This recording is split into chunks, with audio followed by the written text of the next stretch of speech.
RTV app వార్తల్ని క్షణాల్లో చదివే అవకాశం ఉంటుంది. ఒక న్యూస్ పేపర్, ఒక టెలివిజన్ ఛానల్ మీ చేతుల్లో ఎప్పుడూ ఉంటాయి. జిల్లాలో జర్నలిస్ట్ యోగిరెడ్డి తన కూతురుతో ఆత్మహత్య చేసుకోవడం తెలంగాణ యావత్ జర్నలిస్ట్ లోకమంతా తీవ్ర దిగ్భ్రాంతికి గురి అయింది. ఏదైతే చాలా కలిసివేసిన సంఘటన జరిగింది. ఏదైతే తెలంగాణలోని జర్నలిస్టులు దయనీయ పరిస్థితిలో జీవనం కొనసాగిస్తున్నారు.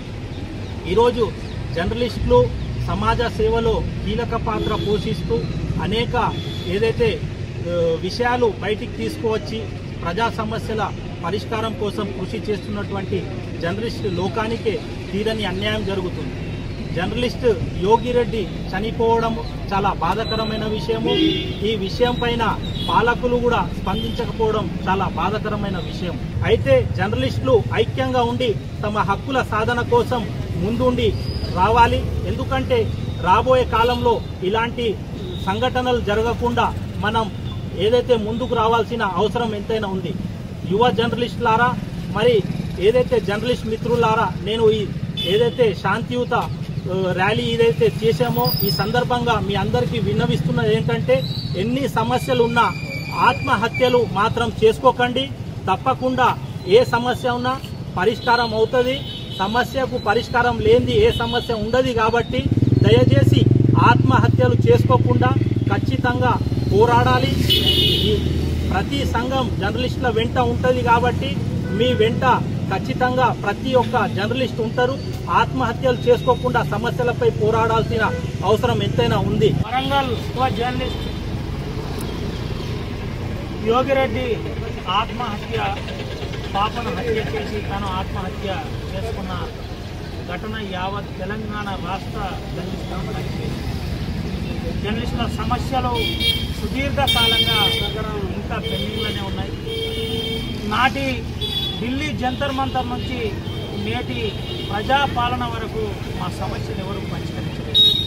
అయితే ఎందుకు ఈ విషయం చెప్తున్నామంటే, ఈరోజు యోగిరెడ్డి చనిపోవడానికి ప్రధాన కారణం ఆర్థిక సమస్య అని చెబుతున్న పరిస్థితి. ఆర్థిక సమస్యలతో కొట్టుమిట్టాడుతున్నారు కాబట్టే యోగిరెడ్డి ఆత్మహత్య చేసుకునే పరిస్థితి ఏర్పడింది.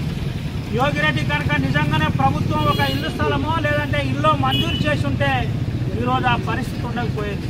యోగిరెడ్డి ఆత్మహత్య అనంతరం తన డెడ్ బాడీని కనీసం రెంట్లో ఉన్న యజమాని ఇంట్లోకి తీసుకురావద్దు, మాకు శుభకార్యాలు చేసుకునే ఉన్నదని చెప్పే పరిస్థితి ఏర్పడిందంటే ఈరోజు తెలంగాణలో ఉన్న జర్నలిస్టుల పరిస్థితి ఎంత ఇబ్బందికర పరిస్థితిలో, ఎంత ప్రమాదకర పరిస్థితిలో ఉన్నామో ప్రభుత్వం అర్థం చేసుకుంటుందని భావిస్తున్నాం.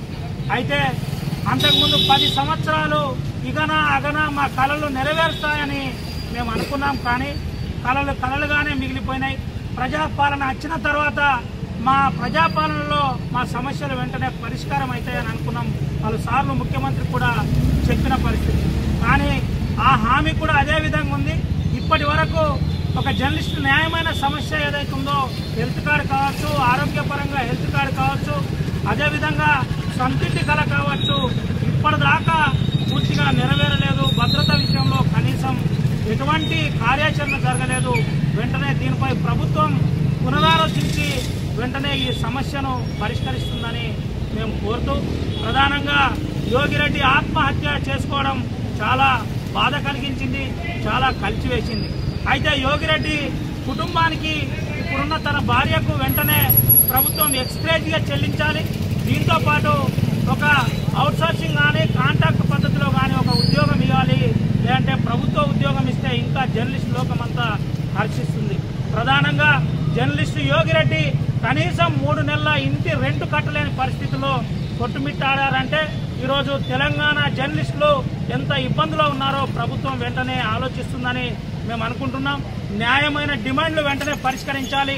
యోగిరెడ్డితో పాటు ఇటీవల ఎక్కడైతే గోదావరి కని కోల్బెల్ట్ ప్రాంతంలో పనిచేసిన ఒక జర్నలిస్టు కూడా ఇదే విధంగా ఆత్మహత్య చేసుకున్నాడు. ఈ ఆత్మహత్యలు బంగారు తెలంగాణలో జర్నలిస్టుల ఆత్మహత్యలు చాలా ఇబ్బంది పెడుతున్నాయి, కలిసివేస్తున్నాయి. ఆ ప్రభుత్వం స్పందించలేదు. ఇప్పుడున్న ప్రభుత్వం, ప్రజాపాలన ప్రభుత్వం కూడా వెంటనే స్పందించలేదు. స్పందించాలని చనిపోయిన యోగిరెడ్డి ఆత్మ శాంతించాలి.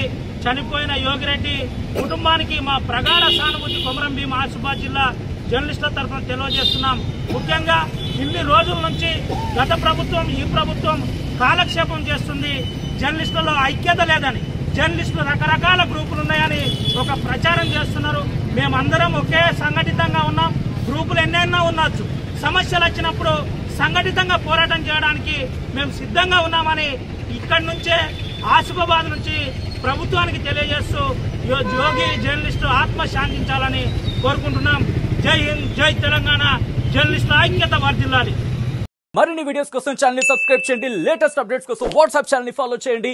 అండ్ లింక్ డిస్క్రిప్షన్ లో ఉంది.